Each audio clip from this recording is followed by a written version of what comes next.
Hey, what's up, my ninjas? Today we're going to be jumping into the world of Apex Legends, and I want to talk about every gun in the game. I'm also making a video right now, and I'm going to leave a link in the description to that video, and it's going to be 5 reasons why I believe myself and everybody else are dying quicker than they should be in Apex Legends.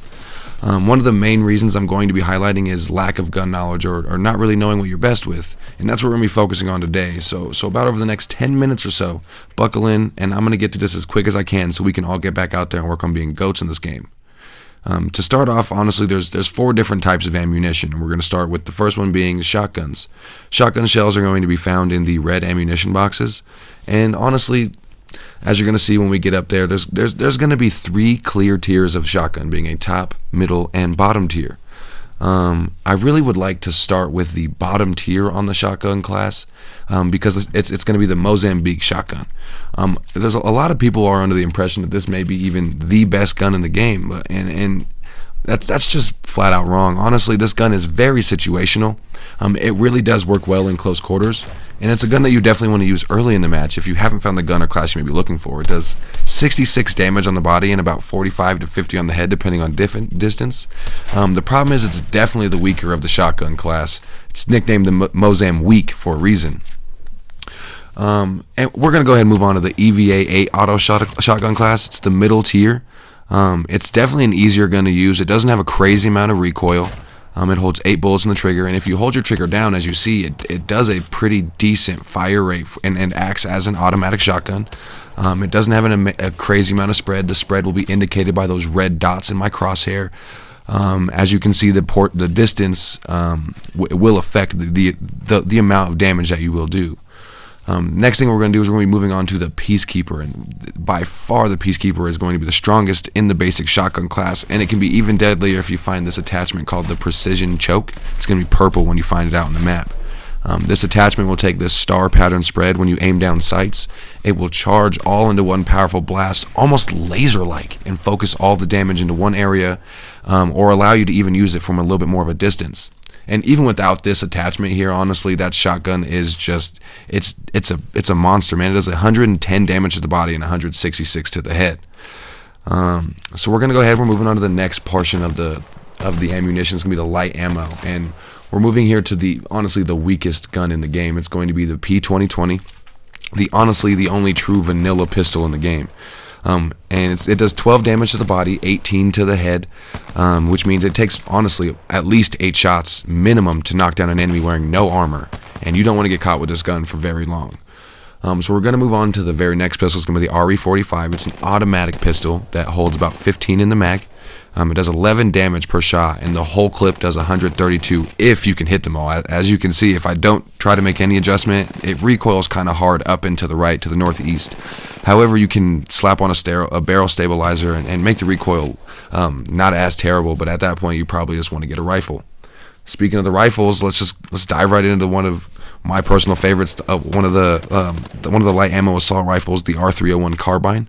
It holds 18 bullets in the clip, doing about 14 damage per body shot and 35 per headshot, and a whole clip will do about 252 damage. The recoil isn't very bad on this gun. It also has a steady fire rate that won't eat your ammo, but is definitely good for a firefight.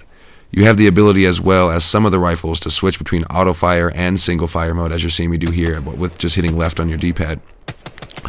And we're gonna go ahead. We're gonna be moving straight down the line, and we're gonna move to one of the guns, one of the SMGs known as the R99. The fire rate on this thing is just absolutely insane, as you can see. If you're accurate, this gun will eat whatever is downrange. Just eat them alive. But low accuracy, and you'll end up just eating all your ammo. This rifle does 12 damage on the body and 18 on the head, which is really close to the P2020 pistol, but this gun does have the speed to take it to the next level, and being as the whole clip does 324 damage. Moving on will be one of my personal favorite guns on the look, just because it kind of reminds me on look of one of those Halo Covenant rifles. It's the Alternator. This gun is truly littered across the map. It's really not that hard to find at all. A whole mag will do 208 damage, and it does 13 damage per shot to the body. Each mag holds 16 rounds, and it has a steady fire rate that's definitely faster than the carbine. Last up, we're going to move up to one of the weaker sniper rifles in this whole game. It's going to be the G7 Scout. I like to nickname it the Girl Scout because, you know, G Scout, Girl Scout, why not? Do not let the fact that this uses light rounds make you think otherwise, that it's not a sniper rifle, because when I first started I thought it was just like a single fire, like a single fire rifle. I will definitely compare this to something like an M1 Garand rifle, like if you're used to playing Call of Duty or something like that. It definitely does get the job done as a sniper, and if I'm looking to play with a sniper, I do not mind using this rifle until I find a better sniper rifle. It holds 10 rounds and does about 30 damage per bullet. You can add all the sniper specific attachments to this gun, which, like I said, it's a sniper rifle through and through, but there are definitely better snipers in the class. Now we're going to go ahead and head on to the heavy ammo. It's going to be labeled in those dark green boxes. And what a better place to start than with the Wingman, or the trusty 6-shooter, one of my very early match favorites. It does 45 damage to the body and 90 per the headshot. If you get the attachment called the Skull Piercer Rifling, it increases your headshot damage and makes this gun even more dangerous than it was born to be. And then we're going to go ahead and we're just going to move straight on down the line. We're going to go to the M600 Spitfire, a full auto LMG that holds a whopping 35 rounds, man. And it does 20 damage to the body and 40 to the head. And surprisingly enough, the recoil is really not that bad on this big ass gun. And you really don't have to make too many adjustments to use it that well. Going on to one of our next sniper rifles is going to be the Longbow DMR, supporting the look and feel of a more natural sniper rifle you may be used to seeing or playing with in a first-person shooter game. It has a more sniper-like fire rate, making this a gun you really don't want to miss with. You can also attach that Skull Piercer Rifling that you can attach on the Wingman, and making this even more deadly with the headshots. So honestly, one shot, one kill is definitely the goal with the Longbow. Now the Prowler, where we're going next, is a really tricky gun. It does 14 damage per round. It's a 5-round burst weapon, which you can change into a single fire, and it has a massive fire rate. It does have a pretty small magazine for how high its fire rate is, and a ridiculous recoil. Just having this gun bare bones is really not good enough. Number one, you can find an attachment called the Select Fire, and it'll make the Prowler a fully automatic weapon. And you can also add extended mag, barrel stabilizer, and stocks to fix all the other problems you may have with it. In other words, you really need to have all the attachments to make it a really good gun. It's a really great gun with all the correct attachments. And then we're going to go ahead and move on to the Hemlock, where we're at now. It is one of the more popular guns on the map to use because it's a 3-round burst and it's fairly easy to use. You can change that to single fire as well. It does not have too terrible of a fire rate. I don't use it too much because I'm not a big fan of burst weapons. One of my other favorites though here is going to be the VK-47 Flatline, supporting the feel of a AK-47 or a more standard rifle that you may use in a shooter game. It is a fully auto weapon. It does have single fire abilities, and it does 16 damage to the body but 32 to the head. And it's definitely one of those guns you're not really that mad about carrying late into the match. Now we move on to the single hardest ammo to find in the game, being the energy ammo. First off, you have the Triple Take, which is the strongest of the sniper rifles. It's called the Triple Take because it shoots out 3 bullets. As you're going to see here when I fire, it literally does shoot out 3 separate laser beams. So it does have a spread similar to a shotgun. It has those 3 red dots that pop up as well. And as you can see, when you hit with all 3 dots will show up. When you hit with 1 or 2 dots, only 1 or 2 of the bullets will show up. And you can also find that precision choke, just like the Peacekeeper, to power up those bullets right into one of those laser powerful pellets.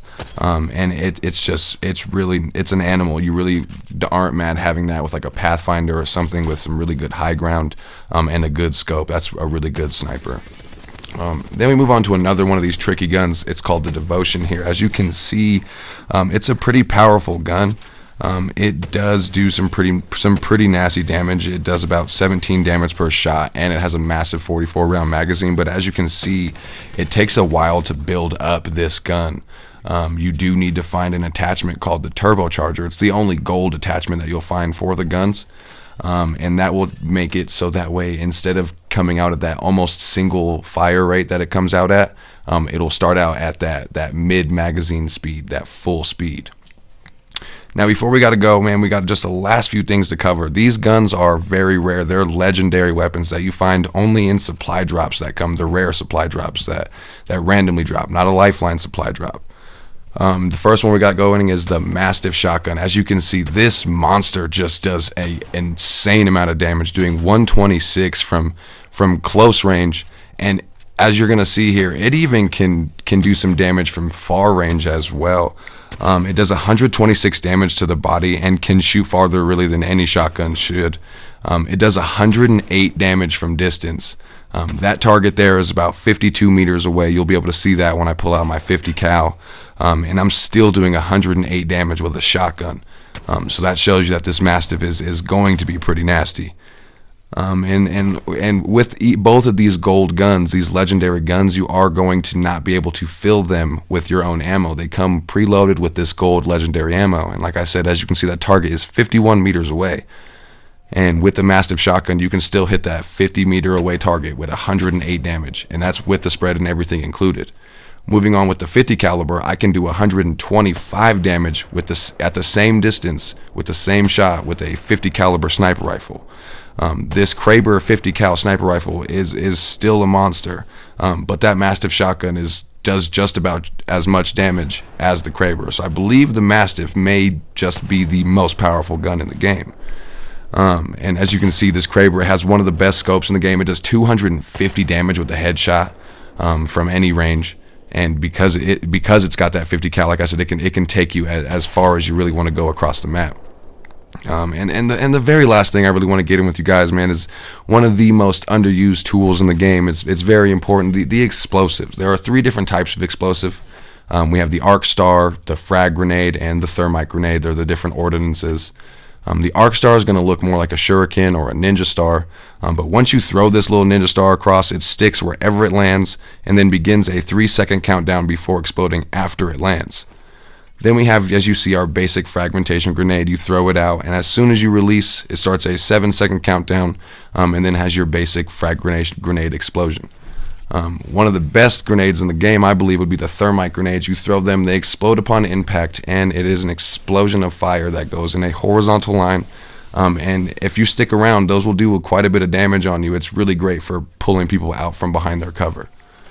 So thank you guys so much for tuning into this video. Again, it's a really important video. I'm glad we could get our gun knowledge up together, and y'all let me know. Comment below. Let me know what your favorite guns are in the game. What your favorite guns are to use. What guns you may think are the most powerful or the most broken guns in the game. And you let me know. And again, stay tuned for that next video coming up. 5 reasons why we may be dying quicker than we should be in Apex Legends. And again, as you know, it's your boy Indo is my Nindo, and we out of here. Good shit. I got